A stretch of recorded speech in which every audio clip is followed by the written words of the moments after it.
Can't decide and torn between a romantic, comedy, action, or an indie film to watch for the weekend? Well. Golden State Media Concepts Movie Podcast is your ultimate guide to the latest movies. Join us as we dissect the latest on the blockbusters. It's the Golden State Media Concepts Movie Podcast.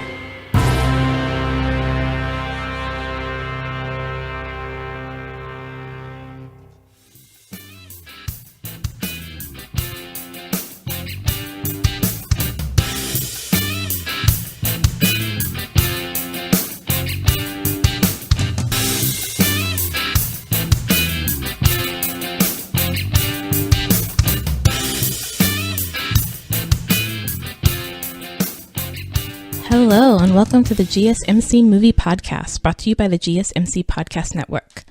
I'm your host, Staci, and I'm on my own for this episode, but that's okay because we're talking about two very interesting movies.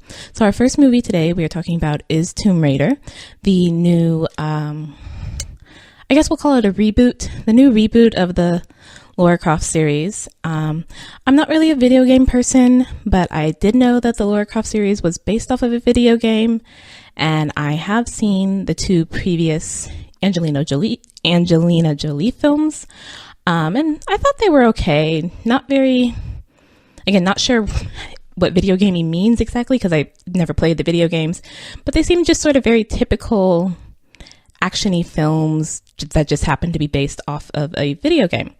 But in this one, because it is a reboot, they're sort of starting all over again. So Angelina Jolie is obviously not in this one. Laura is played by Alicia Vikander. And in this one, she's younger than Angelina Jolie's character. She seems to be maybe her early 20s.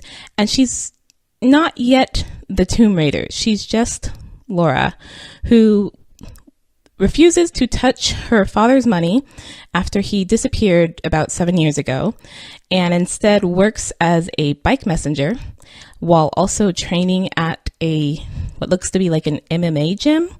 But because she's not touching her father's money, she's struggling to pay for her MMA training lessons, and so decides to take a job that some of her bike messenger friends have set up. It's not quite legal, and gets in trouble for it and has to be bailed out by her guardian, who works for the company her father owns, who has been trying for many years to get Laura to sign papers that essentially say that her father, Richard Croft, is legally dead, so that Laura can access his money and they can move on doing things that they can't legally do until he's legally dead.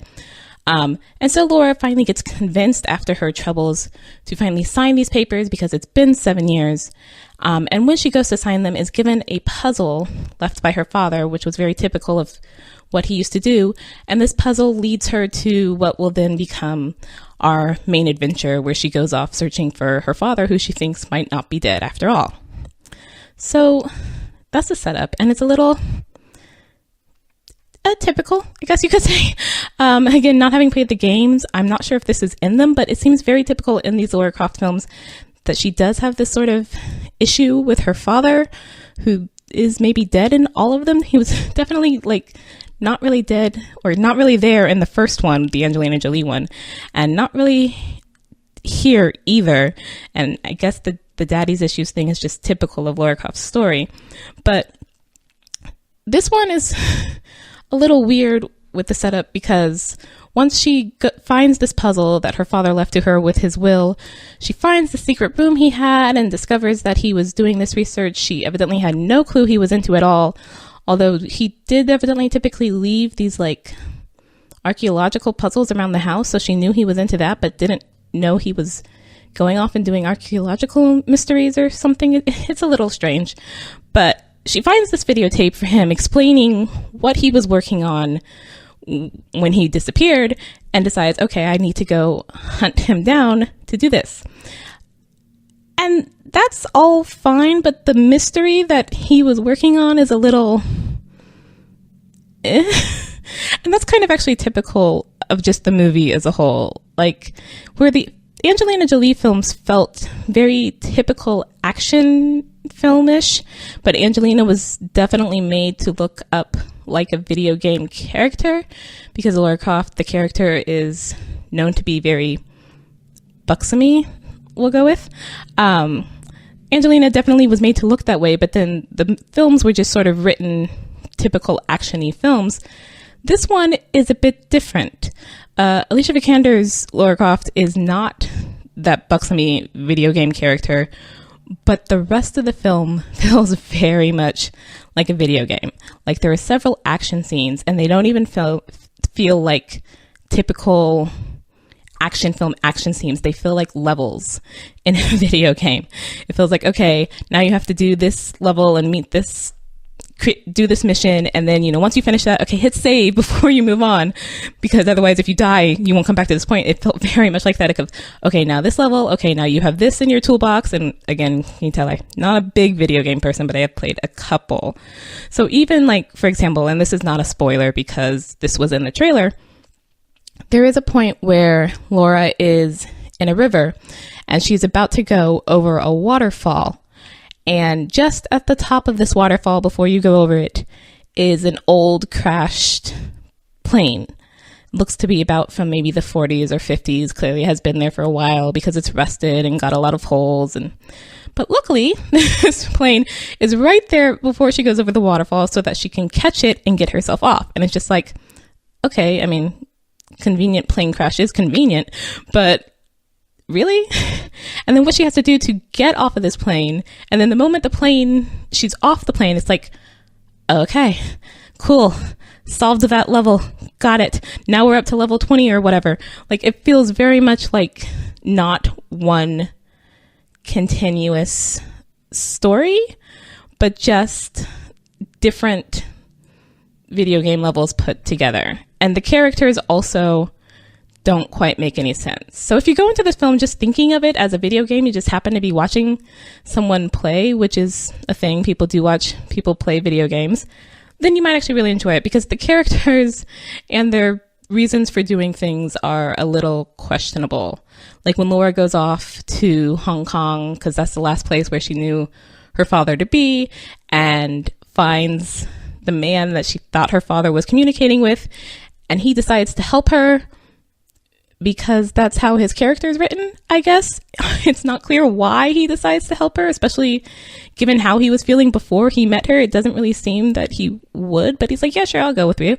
And then when she finally gets to the place where her father was headed to, it turns out the bad guy, who is very, very stereotypically bad guy, like feels, again, very much like a video game character.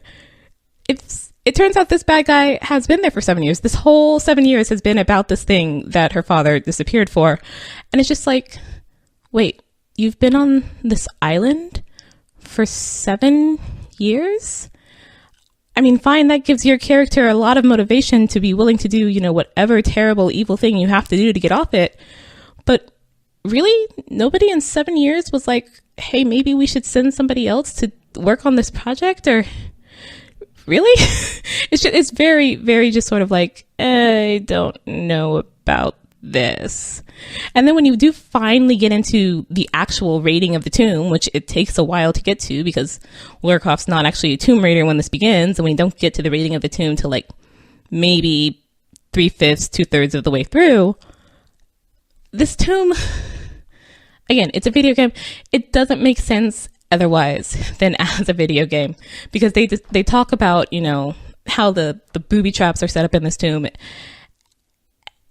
Frankly, actually, this tomb it's sort of like the first Brendan Fraser Mummy movie, where if you stop and think about it, why is there a tomb? Because this tomb was built to hold a cursed person, same as with the Mummy movie. And it's like, if you're so terrified of this curse, wouldn't you just bury them like at the bottom of the ocean and not actually why do you have a tomb and then have ways to get into the tomb and then write down ways of how to get through those ways to get into the tomb if you don't actually want anyone to ever dig up this body?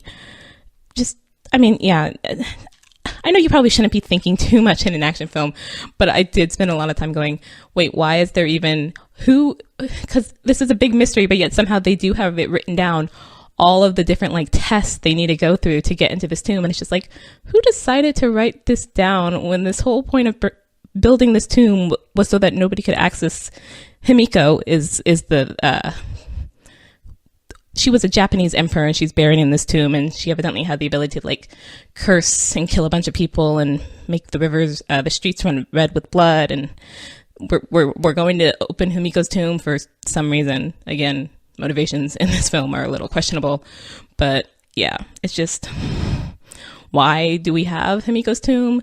And it's got puzzles to get into it, but wouldn't you just like bury her where nobody could get into it whatsoever? I don't know. It's very strange. But then like also there's a Himiko's curse. I'm trying not to spoil, but Himiko's curse is, on the one hand, I like what they did with that and how it's not exactly what you immediately think it would be.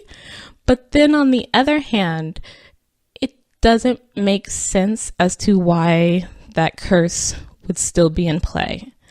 When you get down to what the curse is, it's just like that actually wouldn't still be possible all these centuries later. But sure, let's just go with that so we can get on to the next level. Like, whatever. And it's just like, there's a lot of convenient things that have to happen for this story to even go anywhere. That Laura gets the puzzle when she does, because she gets it right before she signs her father dead, and she meets just the exact right person she needs to meet to get to the island. And thankfully, when she gets to the island, nobody kills them, because that's nice.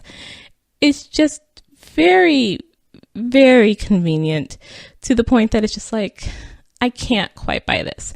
And again, I don't play video games, so maybe video games are all ridiculously convenient in this way. I'm not sure. The only ones I ever really played were like Mario Kart, so there didn't need to be a story going on there. It was just get to the finish line first and, you know, blast your competitor off the crazy road you happen to be on. But for like example, because she's not Lara Croft Tomb Raider, the one we are used to, she doesn't have, you know, the two pistols that her character typically has, but instead is at one point running around with a bow and arrow on this island, which, okay, cool, but wait a minute, how did you get that bow and arrow?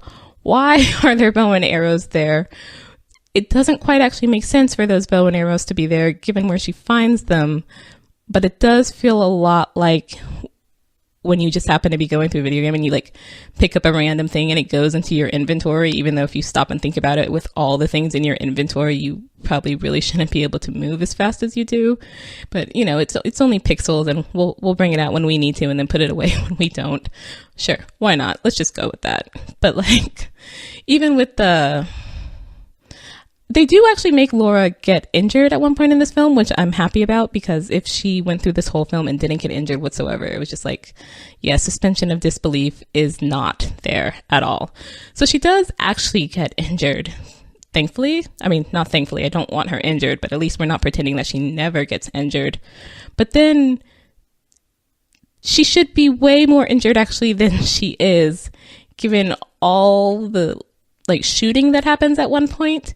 And the bad guys, I guess this is very typical of bad guys, feel very much of that like Star Wars stormtroopers couldn't hit the broadside of a barn, even though they've got all these great weapons. It's just like, there is a lot of machine gun shooting going on, and nobody of consequence really ever gets hit, because of course they don't.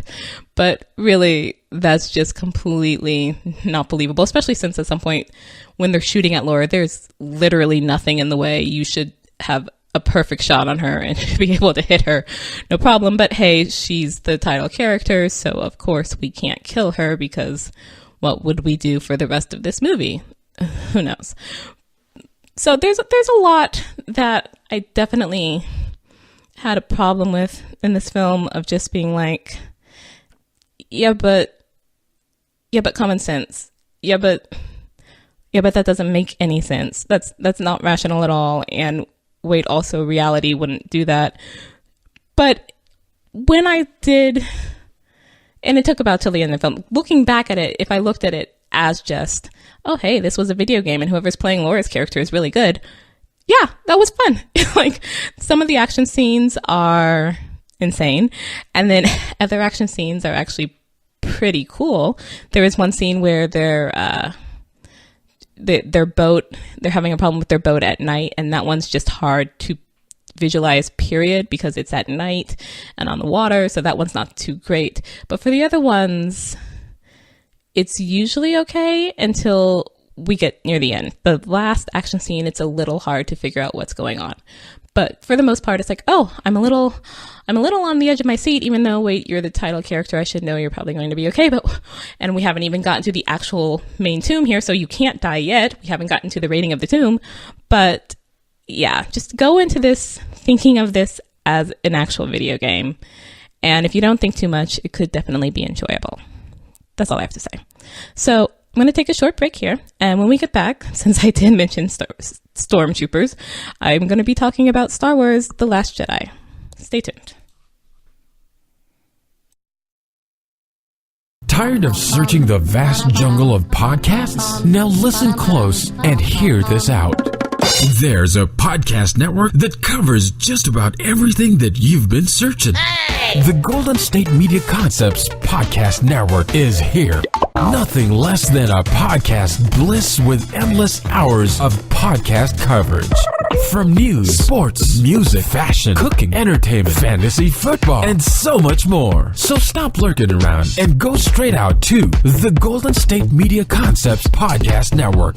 Guaranteed to fill that podcast itch. Whatever it may be. Visit us at www.gsmcpodcast.com. Follow us on Facebook and Twitter, and download us on iTunes, SoundCloud, and Google Play.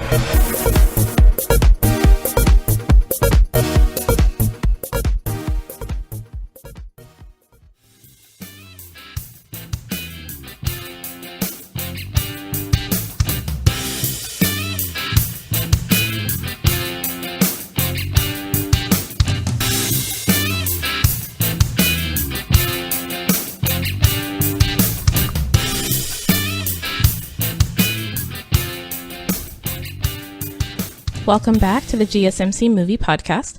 And today we're talking about two not really related films, but both have people who can't really shoot well. So earlier we discussed Tomb Raider, the newest Lara Croft reboot.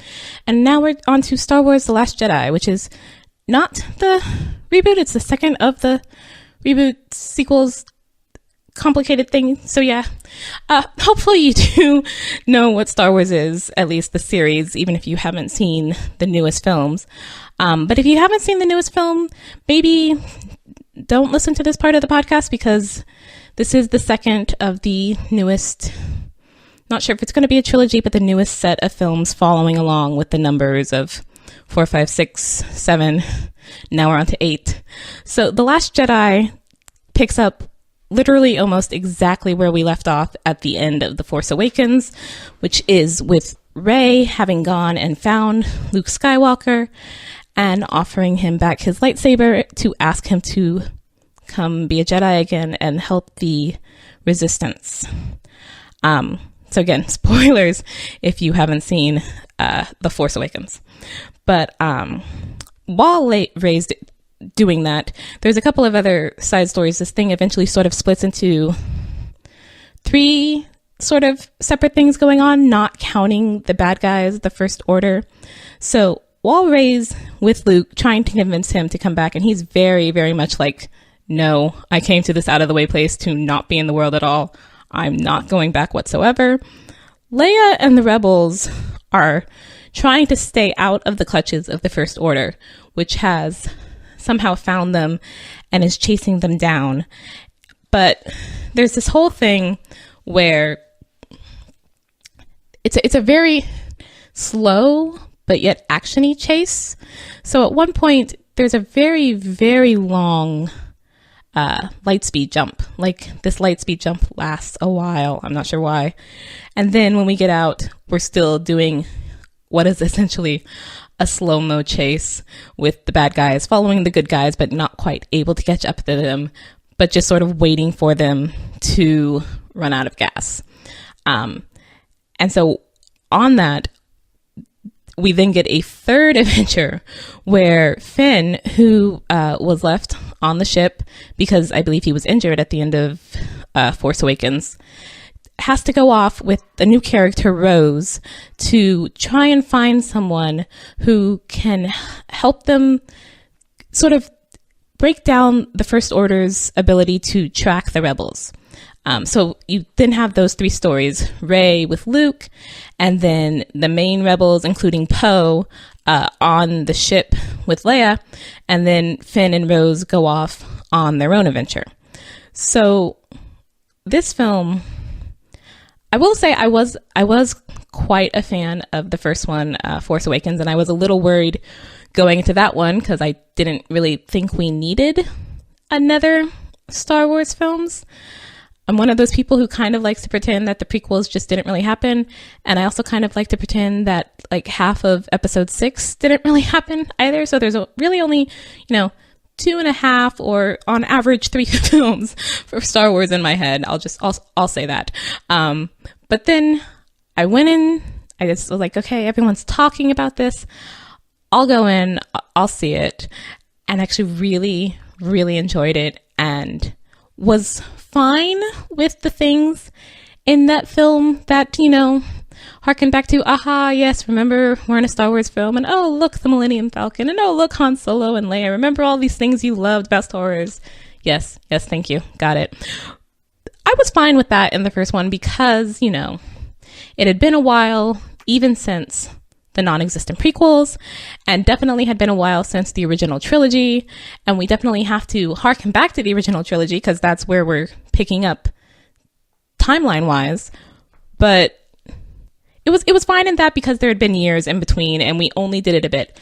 This film has so much harkening back to the original trilogy. I got so annoyed with it very, very, very fast. Like, even at the beginning, I was already like, okay, I'm not sure about this, because of course all the Star Wars films have that rolling scroll of words saying where we are and what's happened in a little bit of time that may have passed between the previous film and this one, and to explain it all, whatever. I got a little confused at first because the beginning word scroll sounds a lot like episode 5. I was just like, wait, what film are we? I did rent the right film, didn't I? Because this sounds all very, very familiar. And it really does feel like it. Like, if you've ever seen, I would hope you've seen episode 5 if you're now watching episode 8. But in episode 5, of course, they're on the ice planet Hoth, and they're trying to keep the, at that point, Empire away from them. There's a point at this film where they get to, it ends up being a salt planet, but when they first get to it, it's all very white, and they've got this whole little, like, hold up shack thing again where they're, like, holding off the Empire as they try to escape. And I was like, wait, we've seen this. We've totally already seen you trying to escape out of this place while the bad guys are trying to come down and kill you with the big machine walkers. Like, wait, this all looks very familiar all over again. They do change it, at least in this one, in that the planet is salt, and the salt is actually red when you, like, crush it. The crust is all white, so it looks like snow at first until you step on it or mark it up in any way, and then it looks red. And that's actually very cool visually when you get to the battle, of course, that they're having to try and find time to escape, because that's visually very stunning to see, like, these lines of red marking where the ships they're using, the ships for some odd reason drag something along the ground. I'm not quite sure why, but that then, creates this really stunning visual red line that follows the ship as it goes. So it looks cool, and I'm glad they kind of changed it up. But at the same time, it still feels very much like we're on Hoth. And then with Rey, where she's at with Luke, and Chewie's there because they went off in the Millennium Falcon, there are these things, there are these little birds, and they look like wide-eyed owl penguin hybrid things. And they're called porgs, and they were actually created because where they were filming, there was actually a bunch of puffins, and legally they weren't allowed to mess with the puffins, and so they had to sort of CGI over the puffins that were in the shots. And they look very cute. I kind of really do want a stuffed animal of one, but they feel a bit like they're supposed to be this set of films version of, like, the Ewoks or something, like that very cute thing that sort of gets caught up in your adventures that almost seems there just so they can sell toys to children. And while I didn't really want an Ewok, I do kind of really, really want a Porg. They're adorable. Strange and kind of ugly, but also kind of adorable. But then there's also other things that feel a lot like previous films, like Rey going off to Luke, and then she gets trained as a Jedi, feels a lot like when Luke went off to find Yoda to get trained as a Jedi. It's in this very out of the way place. And of course, the training is not just directly, hey, do this, but rather in this, sort of subtle hinting out way where we don't specifically say things. And then Finn and Rose's mission, their mission has a couple of parts, but the one after they find the person they need feels so much like previous films. I won't go into it because it would kind of be spoilers, but it's just like, no, we've definitely seen you do this, and maybe do this like more than one time. Why is this always like the mission? Every film involves what they have to do. Okay, sure. And then the only way, there's a big weapon, and the only way, of course, to defeat that weapon is to do this like shot down the center. And it's like, yes, got it. There was a Star Wars film, New Hope, shot down the center. Got it. And speaking of hope, the word hope comes up so many times in this film. Like, I'm not a drinker and I don't do drinking games, but I think if you wanted to, you could definitely do a drinking game with the word hope in this. It's like, yes, got it. The first film was A New Hope, and we're talking about hope and Leia's hope and Luke. Got it. Got that there was this film. Please do something else. Please stop saying hope. In fact, go find a thesaurus and find a different word for hope. You're driving me nuts. It was not subtle even in the way they were trying to harken back to previous films. Like, for example, Rey's sort of climactic part of this film feels a lot like Return of the Jedi. She makes a decision and goes off to confront a character very similar to Luke in Return of the Jedi, to the point where even the setting feels very much the same. And they have a conversation about like choices that feel very much the same. And it's just like, okay, I already know almost what's going to happen here before we even get to the location, because I totally already saw this like 2 films ago. And it kind of does turn out similar, but then not exactly the same, because of course, if it did, we wouldn't have another film. And of course, we need at least one more film, and possibly more than one, because this has been, of course, making a lot of money. So they'd like to go on that as long as possible, I'm sure. But it's just like, there's very few surprising things, almost. Once you get to locations or settings or scenes that clearly are hearkening back to the other films, there's very few of them that harken back in a different way. They kind of all do like, hey, if we're going to harken back, we might as well do it the exact same way, including the ending. So you kind of know where they're going to end up. And so there's not as much of a being on the edge of your seat or being worried about too many characters. There was only one part where I was really worried about Finn and Rose's character. And the rest of the film, even if there are times where it's like they should be, in fear of being killed, it's just like, yeah, but no, I don't believe that at all. I don't know what's going to solve the problem here, but I already know there is going to be something here, because of course there is. We've got so much film left, and at least another sequel, and I already saw the original version of whatever you're referencing, so I kind of know how this ends. I got it. We're good. Can we move on? So it was just very not... And I think this director is different from the one who did Force Awakens, so I kind of hope that whoever directs the next film is also different. And I'm not sure how much of that is director and how much of that is screenwriters, because of course this had to be written in the script to happen, but I kind of want both of those to be different for the next film. Although after this one, I don't even really care if I see the next film or not, save for Finn and Rose. I love Finn and Rose's relationship in this film. I kind of really want John Boyega's Finn to just always be running around in the Star Wars films with a cute, spunky girl. I don't care if that's Rey. I don't care if that's Rose. I don't care if that's another new spunky girl in the next film. I just kind of always need that, because that relationship dynamic is so much fun. It's really great, but just... I will say the performances were better in this one than the last one, and they weren't bad in the last one, but I think it was because everyone, save for, Han and Leia, were new to their roles. They had never done this before, and this is the first new Star Wars films, and the prequels, if they existed, probably were kind of terrible. So there's a lot of pressure to not make this one terrible since Disney bought it out from George Lucas. So I think there was a whole lot of pressure on the actors of, okay, we have to make this good. And now, having seen that, yes, the first one was quite good, they're a bit more comfortable in their roles. And you can kind of see that because even with the new girl, Rose, she's really good, except for a couple of parts where she just seems a bit stilted and not quite natural. But if this is a thing of, okay, now we're comfortable in our roles, I definitely want to see more of her in the next one. I don't know. I want to see more of her and Finn and Rey, although I'm a little annoyed with what they're doing with that relationship, and a little annoyed at the questions that weren't answered at the end of this film. And not only weren't answered, but weren't even hinted at to be answered, to the point that it almost seems there isn't an answer to them, and that was annoying. So overall, if you're a Star Wars fan, some of the scenes in this are cool. Other scenes are just, you almost want to fast forward, but you don't know how far to fast forward to, so you have to just kind of watch it.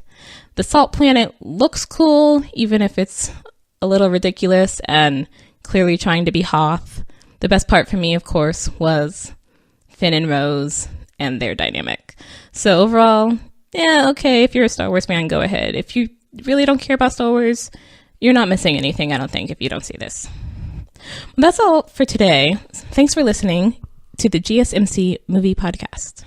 You've been listening to the Golden State Media Concepts Movie Podcast, part of the Golden State Media Concepts Podcast Network. You can find this show and others like it at www.gsmcpodcast.com. Download our podcast on iTunes, Stitcher, SoundCloud, and Google Play. Just type in GSMC to find all the shows from the Golden State Media Concepts Podcast Network, from movies to music, from sports to entertainment, and even weird news. You can also follow us on Twitter and on Facebook. Thank you, and we hope you have enjoyed today's program.